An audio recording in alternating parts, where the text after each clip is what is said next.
जब glass material को silk से रबिंग करेंगे, देन हम लोग क्या देखे थे, by rubbing silk with glass देखे थे क्या redistribution of electrons occurs and as a result the glass rod become positively charged. That means the glass rod loses some electron, whether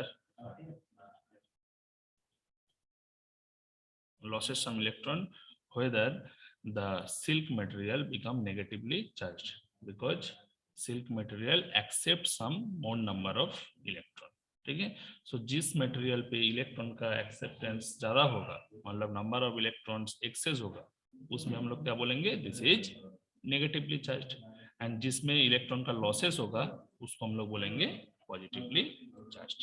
ठीक है, सो बेसिकली चार्ज को हम लोग दो category में डिवाइड कर सकते हैं. ठीक है, एक क्या है पॉजिटिव, एक क्या है पॉजिटिव, ठीक है, और दूसरा क्या है negative. Positive charge and negative charge. So at neutral condition कोई भी बॉडी के अंदर number of positive charge and number of negative charge should be equal. Number of positive charge का जो बेसिक फंडामेंटल यूनिट है उसको हम लोग क्या बोलेंगे, this is the proton. Proton.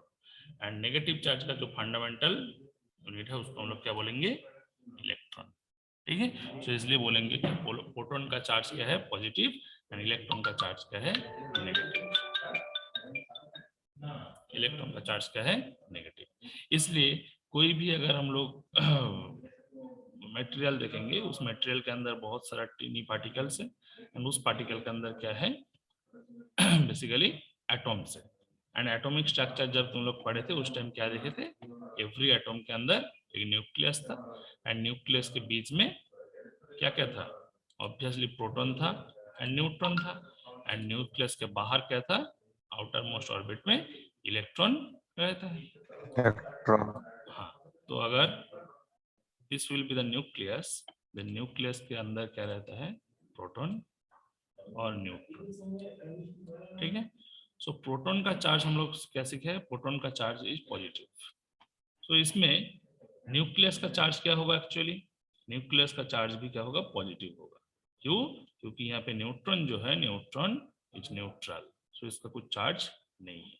सो इसके बाद अगर आउटर मोस्ट ऑर्बिट में क्या रहेगा, इलेक्ट्रॉन रहेगा, क्योंकि एक एटॉम के बीच में एक कॉन्स्ट्रक्शन है, न्यूक्लियस अंदर एंड उसके बाहर क्या है, डिफाइंड ऑर्बिट में इलेक्ट्रॉन घूमता है.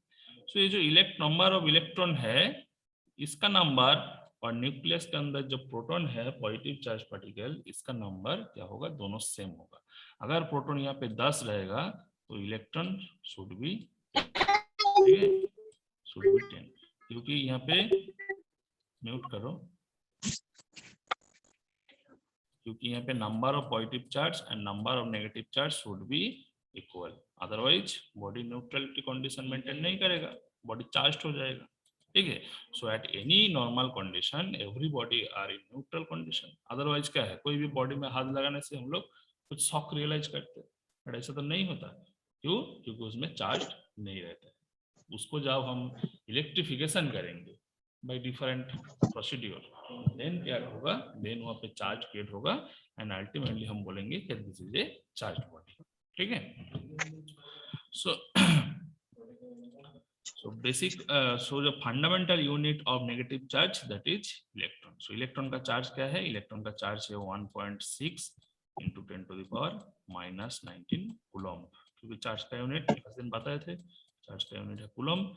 सो इलेक्ट्रॉन का चार्ज क्या है 1.6 इंटू 10⁻⁻19 कूलम्ब. ठीक है, एंड प्रोटॉन का चार्ज कितना है, कोई जानते हैं, बताओ. ये तो लोअर क्लास में पढ़े हैं.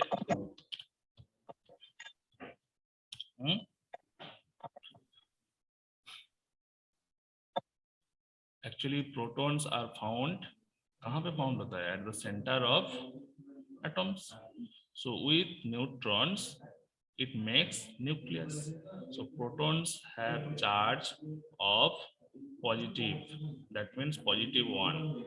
इसको हम लोग क्या बोल सकते हैं, that is a mass of 1 atomic unit, ठीक है। सो इसका वेट कितना है, इसका मास कितना है 1.66 इंटू 10⁻⁻24 ग्राम। सो 1.66 इंटू 10⁻⁻24 ग्राम, ये जो मास है, इस टोटल मास का जो पॉजिटिव चार्ज है वो वैल्यू कितना है, सॉरी 10⁻⁻24, उसका वैल्यू कितना है +1 यूनिट, ठीक है।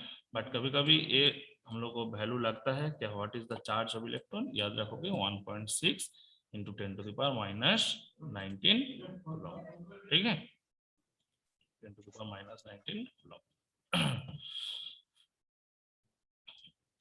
इसके बाद अभी भी ज्वाइन कर रहे हैं,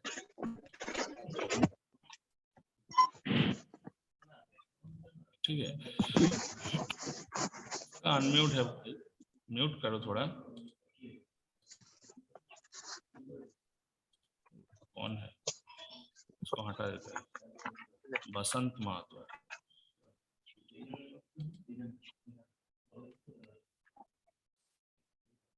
रिमूव,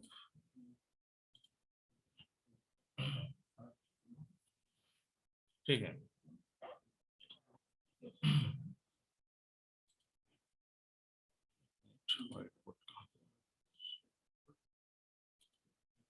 ठीक है, तो यहाँ पे हम लोग देखे हैं क्या, इलेक्ट्रॉन एंड प्रोटॉन का नंबर इक्वल है।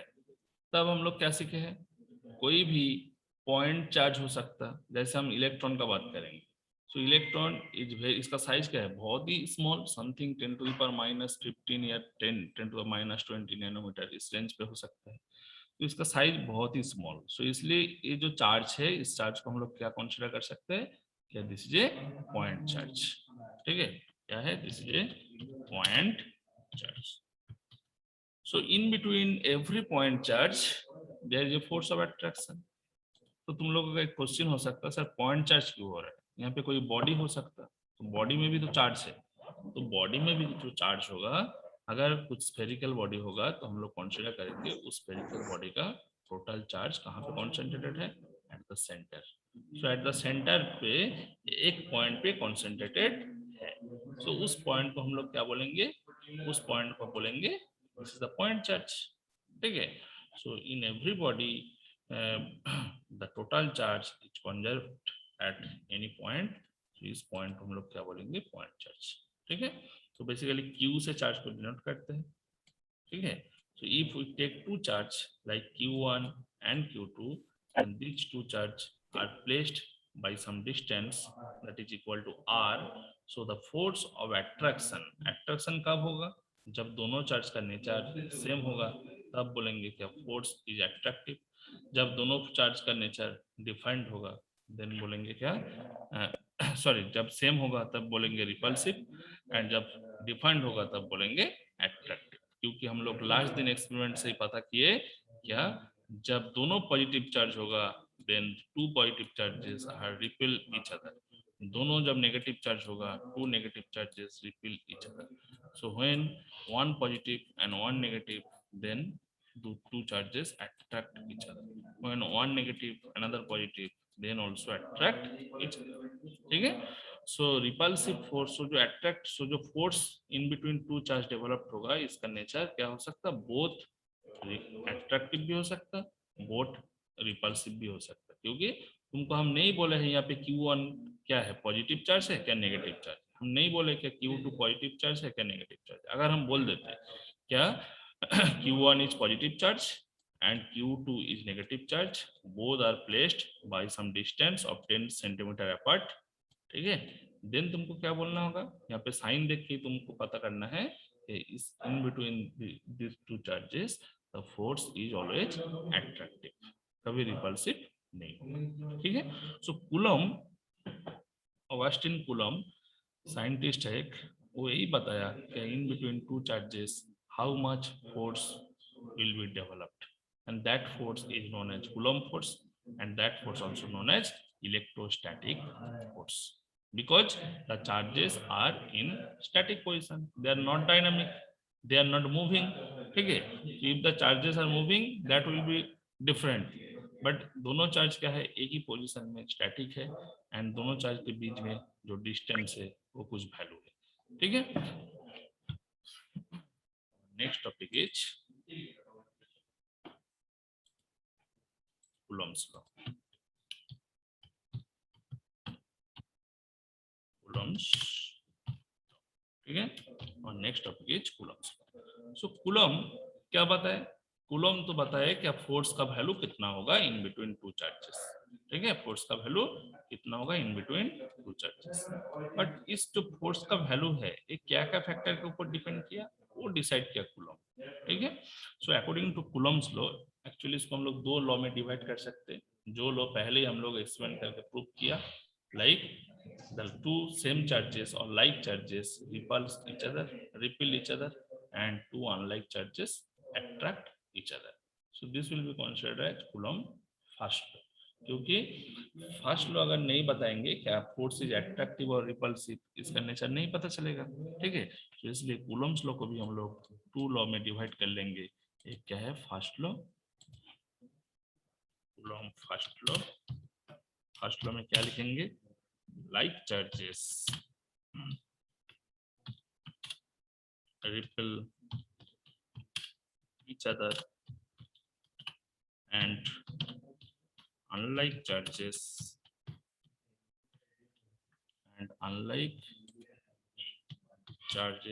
attract each other। ठीक है, unlike charges attract each other। so this is the first law। and second law में हम लोग क्या बताएंगे? Second law. ठीक है, सेकेंड लॉ में हम लोग बताएंगे so in the force of attraction or repulsion in between two charges depends upon three factor। क्या क्या? so यहाँ पे पहले हम ड्रॉ करते हैं, this is q1, this charge is q1 and this charge is q2। Okay, and q1 and q2 के बीच में जो डिस्टेंस है इसको हम लोग क्या लिख रहे हैं? r। ठीक है, सो क्या क्या फैक्टर के ऊपर डिपेंड करता है? F will depend the product of the charges, that is F is directly proportional to q1 and q2। q1 and q2 ये दोनों चार्ज का जो प्रोडक्ट है इसके ऊपर F डिपेंड करता है। एंड F इसके ऊपर डिपेंड करता है दोनों चार्ज के बीच में जो डिस्टेंस है, दैट इज r, इस r के साथ इनवर्सली प्रोपोर्शनली रिलेटेड होता है। r के साथ नहीं, डिस्टेंस स्क्वायर के साथ। ठीक है, सो देखो यहाँ पे हम लोग क्या देखे हैं? F is inversely proportional to 1/r²। Again हम लोग जब ग्रेविटेशनल फोर्स पढ़े थे, ग्रेविटेशनल फोर्स में भी हम लोग क्या देखे थे? क्या F इक्वल टू फॉर्मूला क्या हुआ था? F equal to G m1 m2/r² हुआ था ना। F equal to G m1 m2/r²। सो यहाँ पे भी अगर हम लोग देखेंगे इस फॉर्मूला से, it is also shown that F is inversely proportional to 1/r²। Inversely proportional to 1/r²। ठीक है, so in both this case क्या क्या है? एक है कूलम्ब फोर्स एंड दूसरा क्या है? Gravitational force. दोनों में हम लोग क्या देखे हैं कि F is inversely proportional to 1/r²। That means यहाँ से क्या कंक्लूजन करना है? Both the laws, gravitational law मतलब Newton gravitational law and Coulomb's electrostatics law, both the laws follow inverse square law. क्या फॉलो करता है? Inverse square law, square law. ठीक है, तो अगर तुमको पूछा जाएगा क्या write one similarities between gravitational force and electrostatic force, then तुमको क्या बोलना है? Both the laws follow inverse square law. That means both the forces depends inversely proportional to the distance square। ठीक है, so that's why we can say that both the laws follow inverse square। समझ में आया?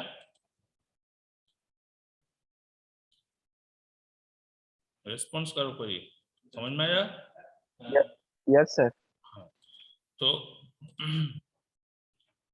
तो इसमें क्या बोले? अभी कूलम क्या डिसाइड किए? क्या कूलम डिसाइड किए क्या फोर्स का जो वैल्यू है एफ क्या क्या फैक्टर के ऊपर डिपेंड किया, the product of charges and the distance square के साथ इनवर्सली प्रोपोर्शनली।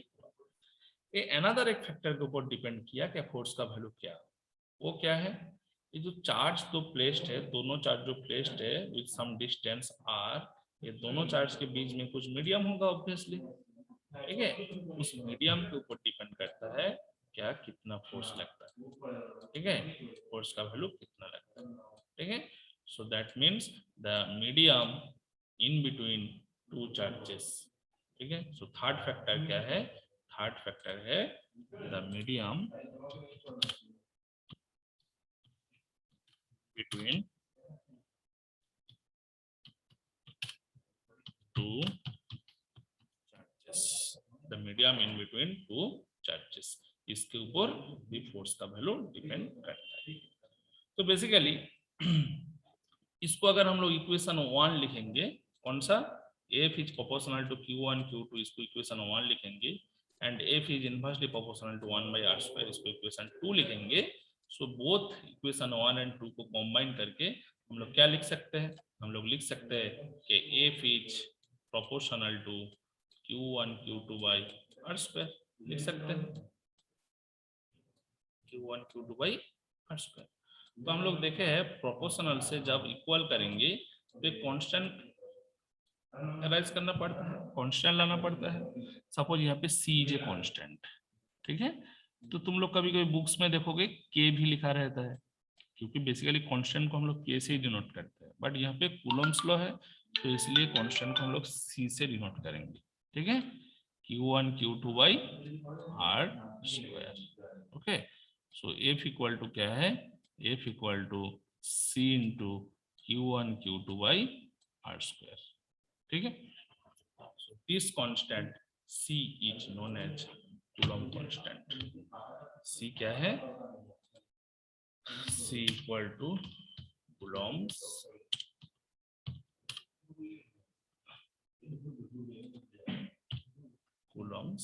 कांस्टेंट,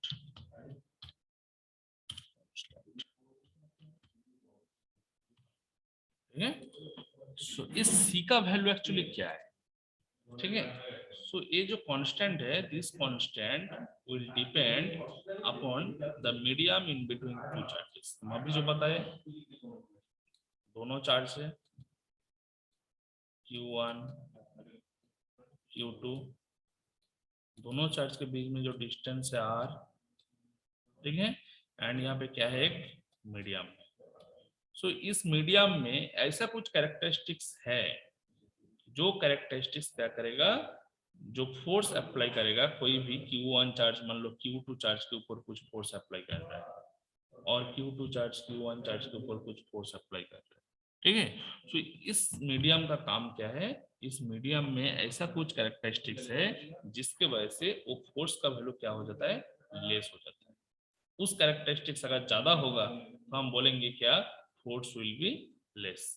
अगर उस कैरेक्टरिस्टिक कम होगा देन बोलेंगे force will be large. That means यहाँ पे क्या होता है एक्चुअली, सो उस कैरेक्टरिस्टिक्स को हम लोग नंबर से डिनोट करेंगे, ठीक है, नंबर से डिनोट करेंगे। So that is known as permittivity, that characteristics is known as permittivity of the medium. याद रखो, permittivity of the medium, okay. And इसको हम लोग किस नोटेशन से डिनोट करते हैं, इसको हम लोग डिनोट करते हैं एप्सिलॉन। ये जो सिंबल है इसको हम लोग क्या बोलते हैं, एप्सिलॉन, एप्सिलॉन, एप्सिलॉन, ठीक है। So permittivity of the medium is also a important factor by calculating the coulomb force, ठीक है। सो ऑब्वियसली यहाँ पे जो कूलम्ब कांस्टेंट हम C लिखे हैं, C डायरेक्टली डिपेंड्स अपॉन कौन सा फैक्टर, परमिटिविटी। हम एक एग्जांपल देके समझा रहा है, तो समझो पहले मान लो Q1 चार्ज से total 5 number of electric line निकल रहा है, ठीक है। एक्चुअली इसके बाद तुम लोग जब इलेक्ट्रिक फील्ड पढ़ोगे देखोगे कोई भी पॉइंट चार्ज से क्या है, electric line of forces produced हो रहा है। And electric line of forces are starting from positive charge and originating into negative charge. मतलब कोई भी पॉजिटिव चार्ज से इलेक्ट्रिक लाइन ऑफ फोर्स मतलब क्रिएट होगा। ठीक है, लेट वी कंसीडर यहाँ पे जो Q1 चार्ज है, Q1 चार्ज से total 5 number of electric line of force create हुआ। ठीक है, सो दिस फोर्स के कारण, दिस फोर्स के रीजन में Q1 चार्ज Q2 चार्ज के ऊपर कुछ फोर्स अप्लाई करेगा। ठीक है, बट यहाँ पे जो मीडियम है, मीडियम क्या कर रहा है, ये जो 5 लाइन ऑफ फोर्स क्रिएट हुआ, इस 5 लाइन ऑफ फोर्स से कुछ लाइन ऑफ फोर्स को वो क्या किया, एब्सॉर्ब कर लिया। ठीक है, मतलब ऑब्वियसली ऐसा कुछ मीडियम है, मतलब मीडियम के पास ऐसा कुछ कैरेक्टरिस्टिक्स है जिसमें क्या है, जिसके अंदर एब्जॉर्प्शन कोएफिशिएंट, मतलब it can absorb some electric line of forces. ठीक है, अगर मान लो 5 लाइन के बीच में ऐसे 5 लाइन ऑफ फोर्स क्रिएट किया, सपोज इधर है 3 एंड इधर है 2। ठीक है, so out of this 5 line of forces 2 line of forces को, 3 लाइन ऑफ फोर्सेस को क्या किया, हम बताए एब्सॉर्ब कर लिया। तो Q2 जो चार्ज है, Q2 चार्ज के ऊपर कितना number of line of force के लिए वो फोर्स एक्सर्ट करेगा, दैट इज 5 - 3, 2 नंबर के लिए। सो यहाँ पे अगर एब्जॉर्प्शन 2 होता तब 3 लाइन के लिए फोर्स अप्लाई करता, यहाँ पे एब्जॉर्प्शन अगर 1 होता तब 4 लाइन के लिए फोर्स अप्लाई करता। ठीक है, सो ये जो मीडियम है इसके पास ऐसा कुछ कैरेक्टरिस्टिक्स है जो कर रहा है, जो क्या एब्जॉर्ब कर रहा है, जो इफेक्ट है, इसका इफेक्ट, फर्स्ट चार्ज का इफेक्ट ऑन सेकंड चार्ज, वो इफेक्ट को लेस कर दे रहा है। तो इसलिए इसलिए हम लोग बोल सकते हैं कि जिस मीडियम का परमिटिविटी ग्रेटर है वो कम फोर्स एक्सर्ट करता है, एंड जिस मीडियम का परमिटिविटी लेस है वो ज्यादा फोर्स रियलाइज करता है। ठीक है, सो यहाँ से एक चीज पता चला कि force and permittivity both are inversely related. ठीक है, किसी का वैल्यू ज्यादा होगा, दूसरा का वैल्यू कम होगा। ठीक है, सो परमिटिविटी जो टर्म है ये बहुत एक इम्पोर्टेंट टर्म है। सो इसका डेफिनेशन हम लोग कैसे देंगे, सो ऑब्वियसली इसका डेफिनेशन हम लोग इस तरीके से देंगे कि permittivity is the characteristics of any medium, characteristics of any medium due to which the charge can, मतलब the charge it can opposes or it can absorb the effect of charges। ठीक है, the effect of charges। so ये किसका characteristics है, medium का characteristics, जिस characteristic के लिए, ठीक है, it can effect the forces, it can affect the force by one charge upon another charge। ठीक है, सो इसका वैल्यू एक्चुअली, ये जो कूलम कांस्टेंट है C, इसका value actually it is experimentally prove, this is equal to 1/4 pi epsilon, 1/4 pi epsilon. 4 pi यहाँ पे क्यों टर्म आया, क्योंकि एक चार्ज कितना एंगल प्रोड्यूस करता है, उसका चारों तरफ टोटल 4 पाई एंगल प्रोड्यूस करता है, सो इसलिए 4 पाई एंगल यहाँ पे एक टर्म आया है। ठीक है, एंड इस C का वैल्यू क्या है, C equal to 1/4 pi epsilon. So हम जो कूलम फॉर्मूला लिखे थे, इसको इक्वेशन नंबर मान लो 3 दे देते हैं, 1 2 पहले लिखे थे, इस 3 फॉर्मूला से, एक मिनट कॉल आ जाएगा, हेलो, हाँ कबे कबे कर ओ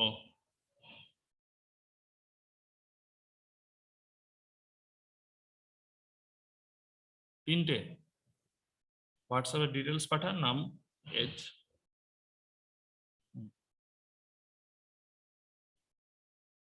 দেখছি, ঠিক আছে ঠিক আছে, ক্লাসে আছি, রাখ করছি।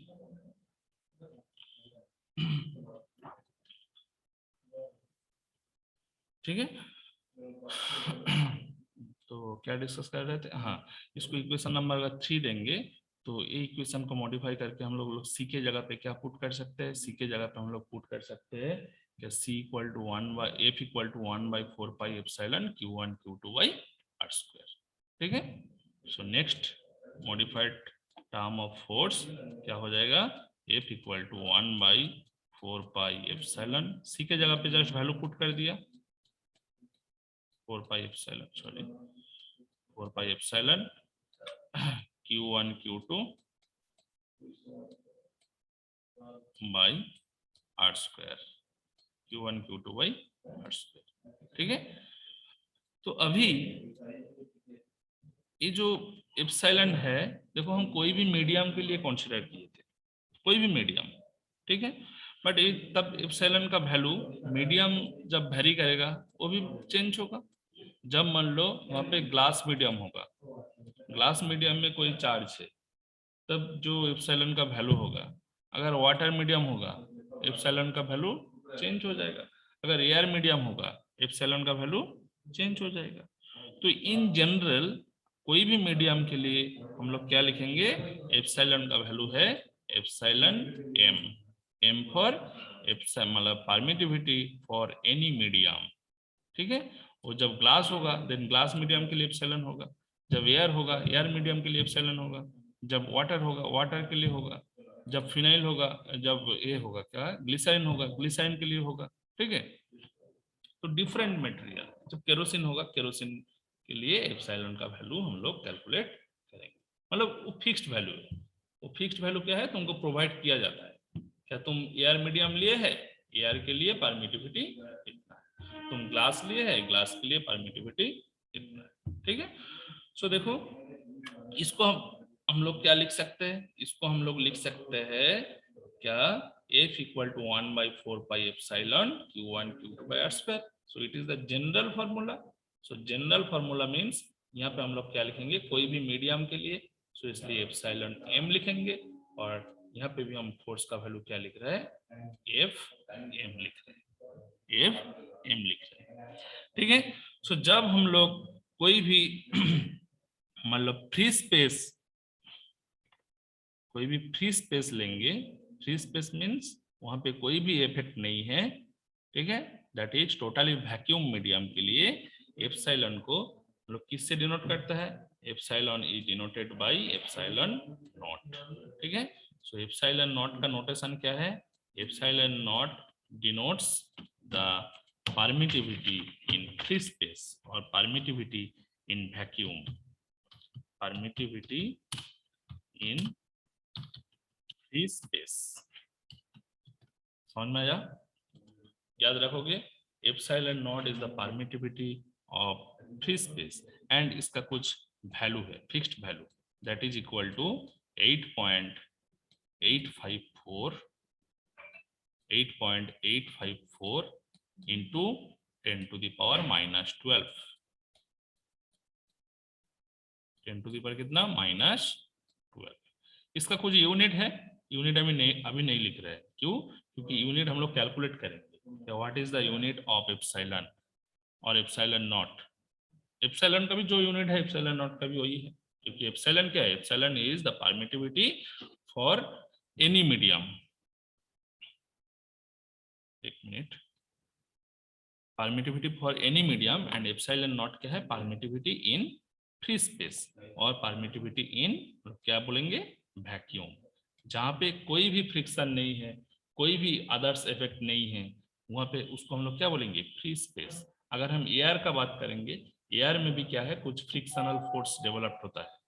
ठीक है, एयर में भी क्या है, कुछ फ्रिक्शनल फोर्स डेवलप्ड होता है। सो इसलिए एयर को भी हम लोग फ्री स्पेस नहीं बोल सकते। सो वैक्यूम एंड एयर ये दोनों मीडियम लेकिन अलग है, कभी तुम लोग एक नहीं मत समझो, क्या वैक्यूम भी जो है वही है तुम्हारा एयर, ठीक है, वही है free space. Free space means vacuum, वहाँ पे कुछ अदर इफेक्ट नहीं है। एंड उस मीडियम का जो परमिटिविटी है उसको हम लोग किससे डिनोट करते हैं, एप्सिलॉन नॉट से डिनोट करते हैं, एंड उसका वैल्यू कितना है 8.854 इंटू 10 टू द पावर -12। सो उसका यूनिट कैसे कैलकुलेट करेंगे, ठीक है। सो जब देखो दोनों चार्ज को हम कोई भी मीडियम में प्लेस्ड किया, देन फॉर्मूला मेरा क्या हुआ, F M equal to 1/4 pi epsilon M Q1 Q2 by r square. इसको इक्वेशन नंबर 4 दे रहा है, ठीक है। अगेन सेम चार्ज, वैल्यू वही है, Q1 Q2 है, दोनों चार्ज के बीच में डिस्टेंस वही रखेंगे, that is R, but medium हम चेंज कर देंगे। कौन सा मीडियम में? हम यहाँ पे मान लो कोई भी मीडियम में था, उसको हम ले जाकर हम फ्री स्पेस में प्लॉट कर दिया। हम क्या किया? फ्री स्पेस में उसको मतलब पुट कर दिया। देन क्या होगा?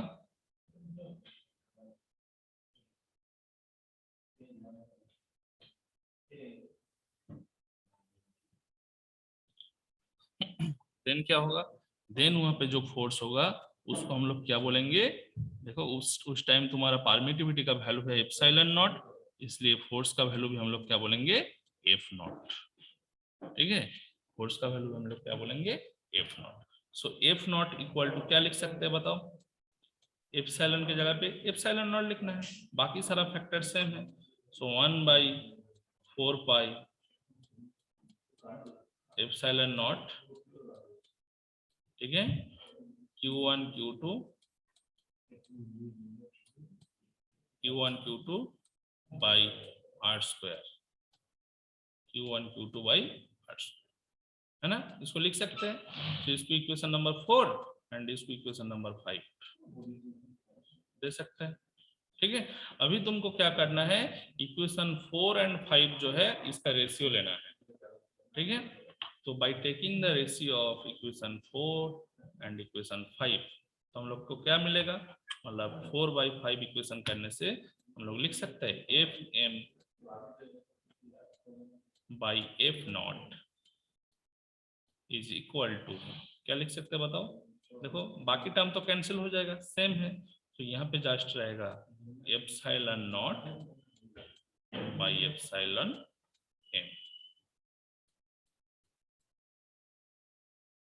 Epsilon M. समझ में आया? और हम लोग इसको उल्टा भी लिख सकते हैं, क्या? F not by F M is equal to epsilon M by epsilon not. ठीक है, so F not by F M equal to epsilon M by epsilon not. समझ में आया? सो एफ नॉट का वैल्यू तुम कैसे कैलकुलेट कर सकते हो? एफ नॉट का वैल्यू तुम epsilon M by epsilon not का जो वैल्यू है उसको अगर एफ एम से मल्टीप्लाई करोगे देन एफ नॉट का वैल्यू तुम कैलकुलेट कर सकते हो। और यहाँ पे जो देखो फैक्टर हुआ राइट हैंड साइड में epsilon M by epsilon naught, इस फैक्टर को हम लोग क्या बोलेंगे? This factor is known as relative permittivity. ठीक है, जैसे हम लोग क्या है स्पेसिफिक ग्रेविटी में, स्पेसिफिक ग्रेविटी का डेफिनेशन देने के लिए हम लोग वाटर का डेंसिटी रिलेट करता है। ठीक है, रिलेटिव वैल्यू में वाटर का डेंसिटी लेता है। ऐसे ही यहाँ पे परमिटिविटी कैलकुलेट करने के लिए कौन सा परमिटिविटी?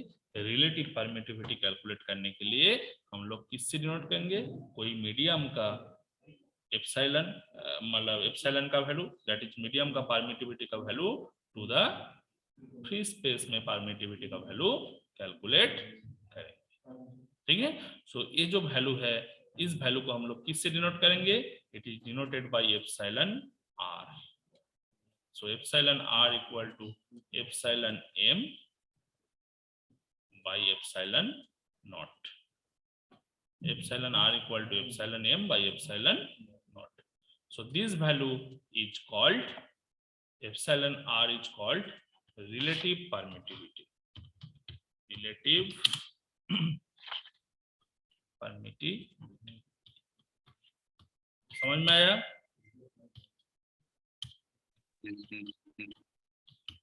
समझ में आया? Yes sir. तो अगर क्वेश्चन आएगा क्या define relative permittivity of any medium, then तुमको कैसे डिफाइन करना है? क्या it is the ratio of permittivity of any medium to the permittivity of free space, that is epsilon R equal to epsilon M to the divide by epsilon naught. Epsilon not का value हम लोग को पता है, it is fixed value 8.854 into 10 to the power minus 12। और epsilon M का value क्या है? वो डिपेंड कर रहा है तुम कौन सा मीडियम चॉइस कर रहे हो। डिफाइंड मीडियम के लिए डिफाइंड वैल्यू होगा। ठीक है, तो अभी हम क्या करेंगे, देखो यहाँ पे जो एप्सिलॉन एम है इस फॉर्मूला में, इस एप्सिलॉन एम का वैल्यू कैलकुलेट कर लो कितना है। सो एप्सिलॉन एम को हम क्या लिख सकते हैं, एप्सिलॉन एम को हम लिख सकते हैं this is equal to epsilon naught into epsilon R. लिख सकते हैं, ऑब्वियसली लिख सकते हैं, क्योंकि एप्सिलॉन एम इधर है और epsilon naught into epsilon R इस तरफ है। ठीक है, तब एप्सिलॉन एम के जगह पे हम लोग क्या पुट करेंगे, epsilon naught epsilon R. So Coulomb's law का फॉर्मूला क्या है, in general F M equal to 1/4 pi epsilon M Q1 Q2 by R square. In general ये था, और इसके जगह पे एप्सिलॉन एम के जगह पे हम क्या पुट करेंगे, epsilon naught epsilon R put करेंगे। सो फॉर्मूला कैसे चेंज होगा, फॉर्मूला मेरा चेंज होगा, ऐसे हो जाएगा। कैसे, देखो फाइनल फॉर्मूला जो होगा वो होगा तुम्हारा F इक्वल टू, अच्छा फिर एंड होने के बाद रीजॉइन करोगे, बहुत फास्ट ज्वाइन करोगे, 4 पाई एप्सिलॉन एम के जगह पे हम लोग लिखेंगे एप्सिलॉन नॉट एप्सिलॉन आर